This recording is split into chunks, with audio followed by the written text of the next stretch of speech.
बिस्मिल्लाहिर्रहमानिर्रहीम, अस्सलाम वालेकुम। नए दौर के प्रोग्राम पख्तूनख्वा टुडे में आप सबको खुशामदीद कहता हूँ। नाजरीन, मुल्क में एक मरतबा फिर से दिवालिया दिवालिया या बैंकरप्सी की बातें जो है ना वो फिर से शुरू हो गई हैं। जो अपोजिशन जमात है पाकिस्तान तहरीक इंसाफ, वो मुसलसल उनके रहनुमा ये दावा कर रहे हैं कि पाकिस्तान जो है वो अ, दिवालिया हो चुका है, बैंकरप्ट हो चुका है या उसके जो है ना वो करीब पहुंच चुका है। तो असल में हकाइक क्या है, आज हम इस पे बात करेंगे। और साथ में चूंकि मैं भी इकोनॉमी ज़्यादा नहीं जानता हूँ, तो हम इस बात का भी जायज़ा लेंगे कि खुदा न ख्वास्ता अगर इस तरह के मतलब अगर कोई मुल्क दिवालिया होता है तो फिर आम लोगों तक उसके नुकसानात कैसे पहुंचते हैं। यानी हम ये लफ्ज़ तो सुन रहे हैं लेकिन हमें इसका एक्चुअली जो आम लोग हैं उनको ज़्यादा अंदाज़ा नहीं है। तो इस पे बात करने के लिए आज हमारे साथ प्रोग्राम में शरीक है जनाब मेहताब हैदर साहब। किसी तारुफ के मोहताज नहीं, मुल्क के मारूफ सहाफ़ी हैं। इकोनॉमी पे उनकी बड़ी गहरी नज़र रही है। हम आजकल उसके टीवी इंटरव्यू भी मुख्तलिफ चैनल्स पे उसको देख रहे हैं। मेहताब साहब, आपको प्रोग्राम में खुशामदीद कहते हैं। जी रिफतुल्लाह साहब, थैंक यू वेरी मच, आपने मुझे मौका दिया। मेहताब साहब, ये जो अभी मैंने कहा भी कि ये फिर से जो है ना मुल्क में दिवालिया दिवालिया की बातें हो रही है कि मुल्क जो है वो या तो दिवालिया हो चुका है या उसके करीब पहुंच चुका है। तो असल में हक़ाइक़ क्या है? देखें, बुनियादी तौर पे इस टाइम जो सबसे बड़ा चैलेंज है इकोनॉमी को, वो ये है कि पाकिस्तान के पास डॉलर्स नहीं है। तो हम इस टाइम डॉलर लिक्विडिटी क्रंच का शिकार हैं। आप इससे अंदाज़ा लगाएं कि जब अच्छा। पीडीएम की हुकूमत बनी, तो जो स्टेट बैंक ऑफ पाकिस्तान के पास रिजर्व्स थे और वो कह रहे थे कि बड़ी खतरनाक सूरत हाल है, उस टाइम 10.8 बिलियन डॉलर्स के थे। उसके बाद बड़ी मुश्किल से, आपको याद है कि आईएमएफ का प्रोग्राम रिवाइव हुआ। पहले उन्होंने पहले कोशिश की कि बजट से पहले रिवाइव हो जाए, नहीं हो सका। फिर उन्होंने बजट पेश किया, बजट के बाद उस बजट को रिवाइज किया। अभी मैं थोड़ी देर पहले प्राइम मिनिस्टर की बात सुन रहा था, तो वो कह रहे थे कि आईएमएफ ने नाक रगड़वाया। तो नाक हम्म। रगड़वाने के बाद आईएमएफ का प्रोग्राम बहाल हुआ। वो बहाल हुआ तो 1 बिलियन डॉलर्स हमें उससे मिले। फिर एडीबी ने 1.5 बिलियन डॉलर्स हमें दिए। एआईबी ने हमें 500 मिलियन डॉलर्स दिए। इसके अलावा कुछ प्रोजेक्ट लोन्स वर्ल्ड बैंक ने भी दिए। तो इन सारी असिस्टेंस के आने के बावजूद 10.8 बिलियन डॉलर्स से रिजर्व्स कम होकर 6.7 बिलियन डॉलर्स आ गए। अच्छा। उसकी वजह ये है कि पाकिस्तान इस टाइम, एक तो जो डॉलर की हमारी जो एक्सटर्नल डेट की रीपेमेंट्स हैं वो बड़ी ज्यादा है, वो हम अदा कर रहे हैं। अभी रिसेंटली आपने देखा होगा कि स्कूप बॉन्ड की 1 बिलियन डॉलर की जो डेट रिपेमेंट थी वो हमने की है। मैं आपको आईएमएफ की असेसमेंट बता देता हूँ। आईएमएफ की असेसमेंट ये है कि इस साल के दौरान, ये जो फाइनेंशियल ईयर गुजर रहा है 2022-23, इसमें पाकिस्तान को जो एक्सटर्नल डेट की रीपेमेंट्स हैं वो 23 बिलियन डॉलर्स की हैं।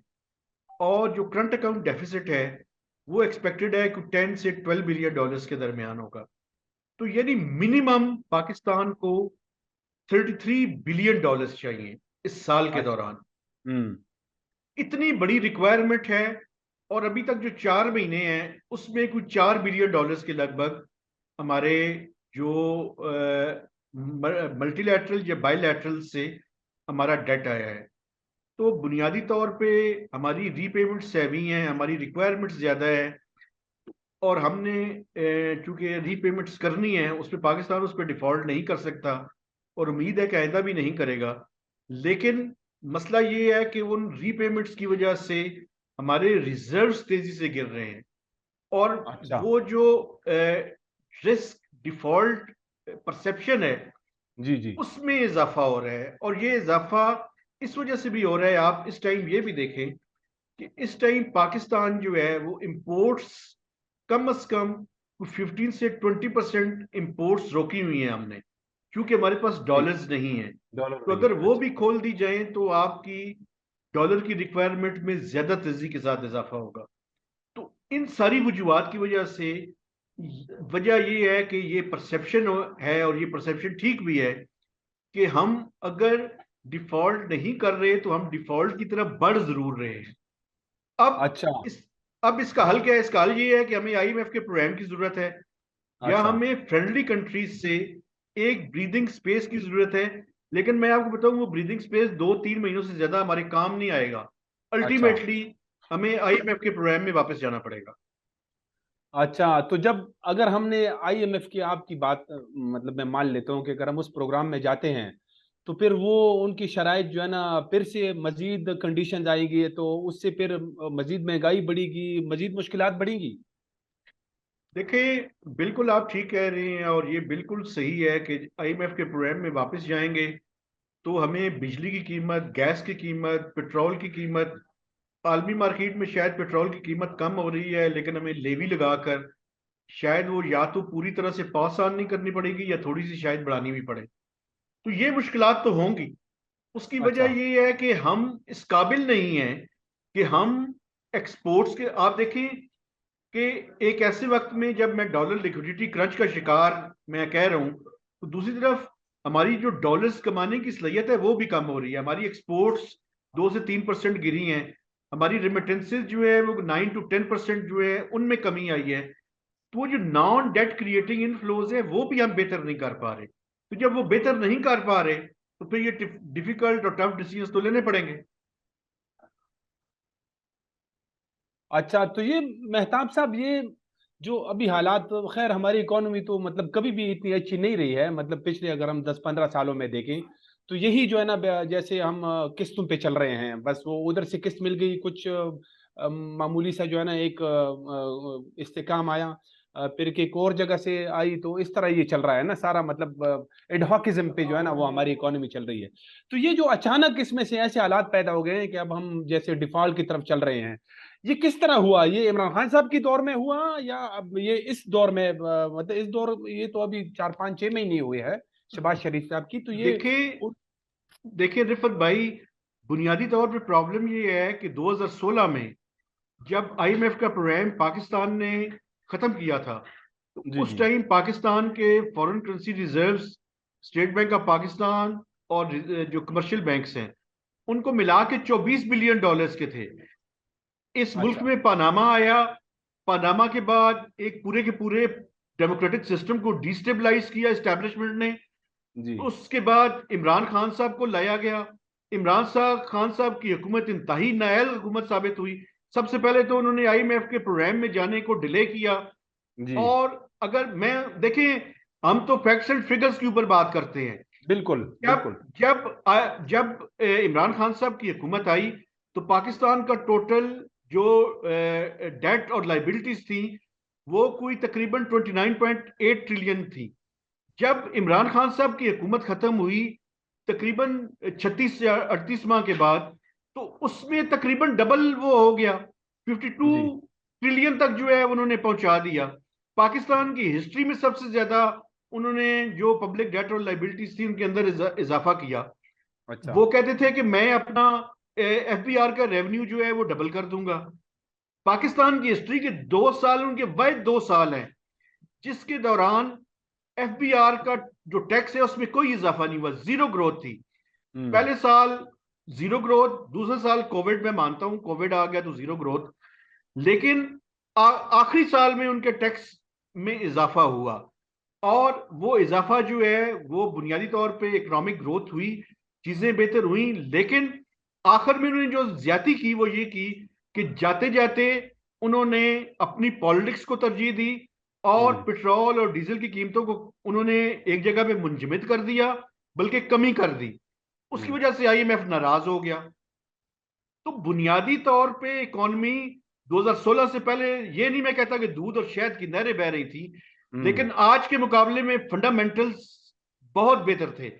और इन 6-7 सालों के बाद हमारे फंडामेंटल्स इस चीज के ऊपर ला खड़े हुए हैं कि अब हमारा कंपैरिजन श्रीलंका के साथ होना शुरू हो गया है। बिल्कुल। अब ये आप जो है ना बिल्कुल हकाइक बता रहे हैं, लेकिन दूसरी तरफ इमरान खान साहब जो है वो रोजाना अपने स्पीचेस में अपने जो है ना वो कारकुनों को बता रहे हैं, जलसों में वो बड़े बड़े दावे कर रहे हैं कि वो जी हमारे वक्त में तो बड़ी इकोनॉमी जो है ना बूम थी, बड़ा ट्रैक पे थी, और अब ये आए हैं तो देखिए 25% महंगाई बढ़ गई है। तो बहरहाल जो भी है, ये तो अब वो सियासी बातें हैं, और उनकी बातों को जो है ना उनके हामी वो बिल्कुल क्रॉस वेरीफाई भी नहीं करते, वो उनको मान भी रहे हैं। तो ये जो डिफॉल्ट या जो दिवालियापन, या जिसकी हम ये लफ्ज, इसका जो है ना बड़ा भारी लफ्ज है, हम इसको बड़ा सुनते आए हैं। तो ये मुझे खुद भी जो है ना थोड़ा बहुत तो मुझे अंदाजा है, लेकिन ज्यादा मुझे इकोनॉमी के बारे में इल्म नहीं है। तो हमारे जो नाजरीन है, आप उनको सादा अल्फाज में बताएं कि अल्लाह न करे कि ऐसी सूरत हाल हो, लेकिन श्रीलंका में हमने देखा कि वहाँ वो डिफॉल्ट हो गया, तो बड़ी उसमें हंगामी हुए, prime minister, prime president house के ऊपर अटैक्स हुए। तो ये जो अगर इस तरह के हालात यहाँ बनते हैं, तो इसका जो है ना वो आम लोगों का, जो निचले निचले लेवल के लोग हैं, और उन पे इसके किस तरह के असरात पड़ेंगे? देखिए, एक मैं पहले थोड़ा सा चीजों को रिकॉर्ड के लिए दुरुस्त कर दूं। देखिए, जी। जो ये 6-7 माह के दौरान इनके जमाने में भी, जैसे मैंने शुरू में कहा कि $4 बिलियन के फॉरेन करेंसी रिजर्व्स गिरे हैं। एक एक यहाँ पे अलमिया है। वो अलमिया ये है कि इस मुल्क में इकोनॉमिक मेल्टडाउन भी और पॉलिटिकल ट्रांजिशन भी साइमल्टेनियसली हम्म। एक इससे ये बड़ा डिफरेंट किस्म का क्राइसिस बहुत है बड़ी पाकिस्तान में। बदकिस्मती है, ये बहुत बदकिस्मती है कि वो पॉलिटिकल इंस्टेबिलिटी भी है, ये बात सही है बिल्कुल। देखें, पहले क्या होता रहा है। पहले ये होता था कि जब भी हुकूमत 5 साल मुकम्मल कर लेती थी या नई हुकूमत आती थी, तो उस टाइम क्राइसिस की सूरत हाल होती थी और वो कहते थे जी पिछलों ने बड़ा काम खराब कर दिया और अब हम IMF के पास जा रहे हैं क्योंकि हमारे पास कोई चारा नहीं है। इस टाइम प्रॉब्लम ये है कि एक तरफ पॉलिटिकल ट्रांजिशन जो है वो टेकिंग प्लेस हो रही है और दूसरी हम्म। तरफ इकोनॉमिक मेल्टडाउन अपने अरूज के ऊपर है। इस तरह का मेल्टडाउन पहले कभी आया नहीं है। जो ये PDM की हुकूमत वादे करके आई थी, ये भी परफॉर्म नहीं कर पा रहे इन्होंने। देखें, इसी वजह से रिजर्व जो है वो गिर रहे हैं। तो बुनियादी तौर पे इनकी परफॉर्मेंस भी कोई कोई आइडियल नहीं है, लेकिन हमें जो हकायक है वो भी सामने रखने चाहिए। जी दूसरी जो बिल्कुल। आपने डिफॉल्ट की बात की, डिफॉल्ट का देखें, मैं आपको मिसाल देता हूं कि अगर इस मुल्क में बिजली जो है वो उसकी लोड शेडिंग 24 घंटे हो जाए, जी। पेट्रोल की कीमत ₹500 लीटर हो जाए, ओ। आपके मुल्क से कोई फ्लाइट जो है वो ना जा सके, आपके जितने हम्म। फॉरेन जो एसेट्स है या जगह हैं वो सारी वो नीलाम होनी शुरू हो जाएं, आपकी जो एम्बेसीज है उन उनके साथ कोई आपकी एलसीज जैसे नहीं खुल रही, बिल्कुल ही ट्रेड सारी खत्म हो जाए। तो आप हम्म। अंदाजा लगा लें कि डिफॉल्ट होने का क्या है। डिफॉल्ट होने का मतलब ये है कि हम स्टोन एज में वापस चले जाएं, जहां पे ना तो किसी किस्म की कोई तजारत हो, ना हमारी एक्सपोर्ट्स हो सके, ना इंपोर्ट्स हो सके, ना तो आप ये देख रहे हैं कि हमारी कमोडिटीज जो खाने पीने की चीजें हैं इनकी भी शायद शॉर्टेज हो जाए। क्योंकि आप इस टाइम, पिछले साल अगर आप देखें तो आपने गंदम इंपोर्ट की, चीनी इंपोर्ट की, दालें इंपोर्ट की, पाम ऑयल इंपोर्ट किया। ये सही चीजें हम इंपोर्ट कर रहे हैं और अगले साल अगर हम चीनी इंपोर्ट नहीं करेंगे, बाकी सारी चीजें इसी तरह से हमें इंपोर्ट करनी पड़ेंगी। तो अगर खुदा न खास्ता पाकिस्तान डिफॉल्ट कर जाए तो हम ये कोई भी चीज इंपोर्ट करने के काबिल नहीं रहेंगे। तो वो तो सिनेरियो बड़ा ही डिफरेंट, बड़ा ही खतरनाक और बड़ा ही हम्म। मुश्किल है। कोई कोई फ्लाइट नहीं यहां से जा सकेगी क्योंकि आपके पास फ्यूल ही नहीं होगा। फ्यूल नहीं होगा तो परवाजें कैसे यहां से जो जी। ऑपरेट कर सकेंगी। और जो हमारे एसेट्स है बाहर, जो हमारी एम्बेसीज हैं, जो हमारी बिल्डिंग्स हैं, वो भी उनके ऊपर जो है वो वो दावा दायर कर सकते हैं और ये कह सकते हैं कि चूंकि आपने डिफॉल्ट कर लिया है तो उसके हम्म। अगेंस्ट अपनी अपनी रिकवरी के लिए हम इनको टेक ओवर कर सकते हैं। तो ये बड़ी खतरनाक सिचुएशन है। उसे उसे की तरफ हमें सोचना भी नहीं चाहिए। और दूसरी बात ये है कि एक एटॉमिक मुल्क को कम से कम इसके बारे में तो बिल्कुल बात नहीं करनी चाहिए। ओ ठीक है, बस मैं समझ गया हूँ। अल्लाह ना करें आप जो ये इतनी भयानक किस्म के उसके वो असरात बता रहे हैं, वो इंशाल्लाह नहीं होगा। हमारे इस हकदार साहब भी बार बार जो है ना ये कह रहे हैं कि वो डिफॉल्ट से हम निकल गए हैं, मतलब मुश्किलात हैं लेकिन डिफॉल्ट नहीं हो गए। ये तो हमने अपने नाजरीन के जो है ना समझने के लिए ये आपसे पूछा है, क्योंकि बार बार इस तरह का लफ्ज हम सुन रहे हैं लेकिन ज्यादातर लोग नहीं समझते हैं। अच्छा, ये जो अभी आपने बात की कि जो डॉलर है वो नहीं है, तो उसकी वजह से जो है ना बड़ी वो हमारे ऊपर सख्तियां हो गई है।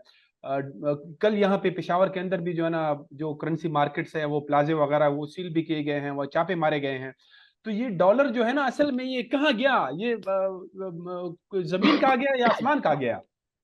देखिए, ये पिछले दिनों प्राइम इसहाकडार साहब ने एक मीटिंग की थी, चेयर इंटर मिनिस्ट्रियल कमेटी की, जिसमें उनको ये बताया गया था कि अफगानिस्तान में डॉलर्स की स्मगलिंग, वीट की और यूरिया की स्मगलिंग भी जारी है।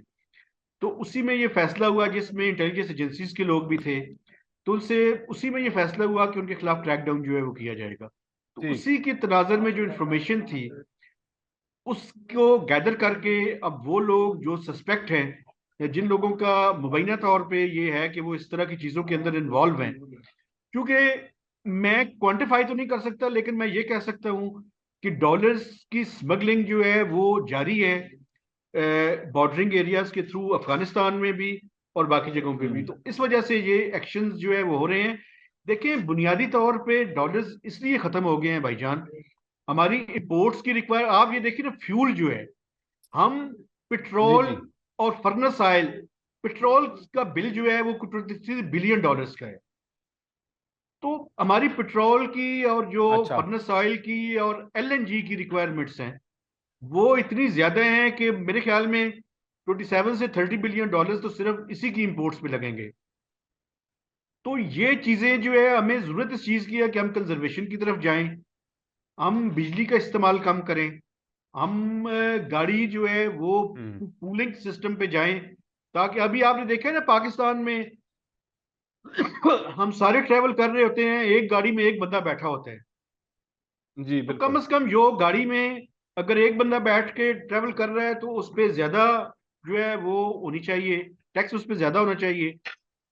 इस तरह के जो इकदाम हैं, जो कंजर्वेशन स्ट्रेटजी है, उसकी तरफ जो है हमें जाने की जरूरत सही। तो ये जो इमरान खान साहब तो बार बार ये मुतालबा कर रहे हैं ना कि इलेक्शन कराए जाएं, और अगर इलेक्शन होता है तो उसके बाद जो है ना ये मुल्क की इकोनॉमी भी ठीक हो जाएगी।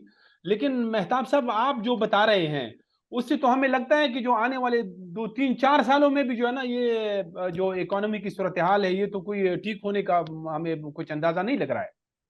देखिए, इस साल के दौरान जो आईएमएफ की असेसमेंट है उसके मुताबिक आप हमें कोई $33 बिलियन चाहिए। अगले 3 सालों की जो आईएमएफ की प्रोजेक्शन है मैं आपके सामने रख देता हूँ। दो फाइनेंशियल जी। ईयर 24, 25 और 26, मिनिमम जो पाकिस्तान की रिक्वायरमेंट होगी ना वो $78 बिलियन की होगी। तो बत्तीस अच्छा। बिलियन डॉलर ये मिलाएं और $78 बिलियन ये मिलाएं तो कोई $110 बिलियन पाकिस्तान को चाहिए। तो देखें, इस मुल्क में इलेक्शंस ठीक है, एक नया मैंडेट जो है, फ्रेश मैंडेट आएगा तो 5 सालों की एक आपको सर्टेनिटी होगी। लेकिन मैं समझता हूं कि उससे पहले जब ये आपस में बातचीत इनको करनी चाहिए तो उसमें चार्टर ऑफ इकोनॉमी के ऊपर ये बात करें, चाहे जिस किसी की भी हुकूमत आए, एक चार्टर ऑफ इकोनॉमी हो जिसमें तमाम पॉलिटिकल पार्टीज का कंसेंसस हो, एक रोड मैप हो, और उस रोड मैप के ऊपर जिसकी भी हुकूमत आए वो उस पर इंप्लीमेंट करे, तो हम अपनी इकोनॉमी को स्टीयर आउट कर सकते हैं इस क्राइसिस से। वरना इस टाइम हालात ठीक नहीं है। अच्छा, ये मेहताब साहब, ये 1 2 दिनों से ये खबरें भी बड़े गर्दिश कर रही है कि जो ओवरसीज पाकिस्तानीज है वो, चूंकि ये हमें भी पता है कि उसमें ज्यादातर जो है ना वो इमरान खान साहब के सपोर्टर्स हैं, तो कहते हैं उन्होंने भी जो है ना मुल्क में उस तरह के फ्लो के साथ डॉलर भेजना जो है ना बंद कर दिया है। तो आपकी क्या राय है, वाकई इस तरह ही है?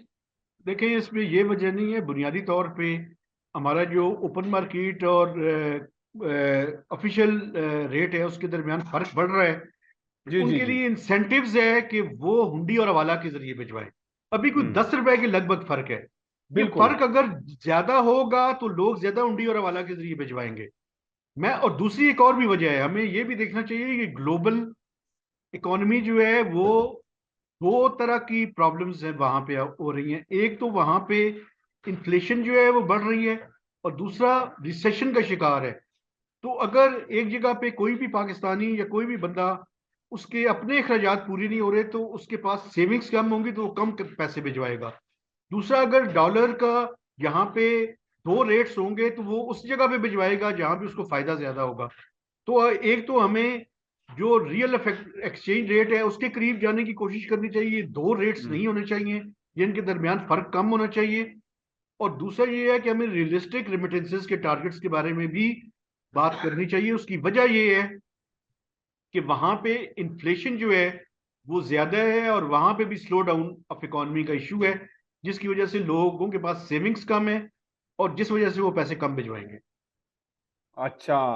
तो ये हालिया आज भी एक अखबार में मैं देख रहा था, एक वो जो overseas chamber of commerce and industry की एक सर्वे हुआ है, उस सर्वे के अंदर जो है ना वो बड़े यानी वो वहाँ पे जो ओवरसीज पाकिस्तानी है जो यहाँ पे भेजते हैं पैसे, तो उनके दरमियान जो बड़ा कहता है कि अनसर्टेनिटी है, कि वो बहुत सारी चीज़ें जैसे ग्रोथ रेट था बहुत ज़्यादा कम हो गया है, और 4-5 चीज़ें जैसे टैक्सेशन है, ये जो बाकी 2-3 चीज़ें और भी थी उसमें, तो कहते हैं उस पे भी जो है ना बड़ा यानी एक अनसर्टेनिटी है उनमें, जो है ना गैर यकीनी की सूरत हाल है।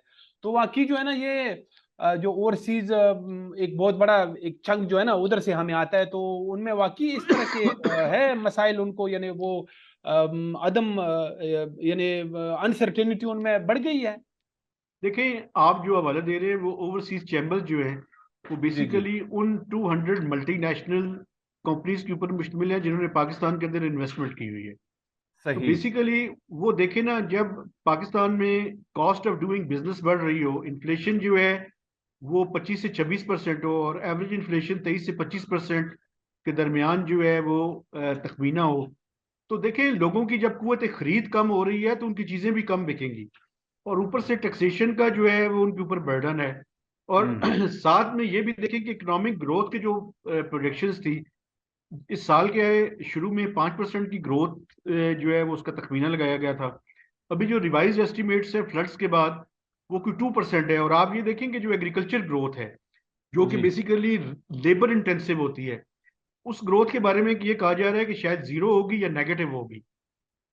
तो इन जी। हालात में उनके लिए वाकई जो कॉस्ट ऑफ डूइंग बिजनेस की वजह से, इस अनसर्टेनिटी की वजह से, पोलिटिकल अनसर्टेनिटी की वजह से, और टैक्सेशन का बर्डन बढ़ने की वजह से उनके लिए डेफिनेटली मुश्किलात में कमी हुई है। और वैसे भी मैं आपको बताऊं, जो बिजनेसमैन हैं वो मुनाफे में कमी को नुकसान कहते हैं। जी। अच्छा, अच्छा, ठीक।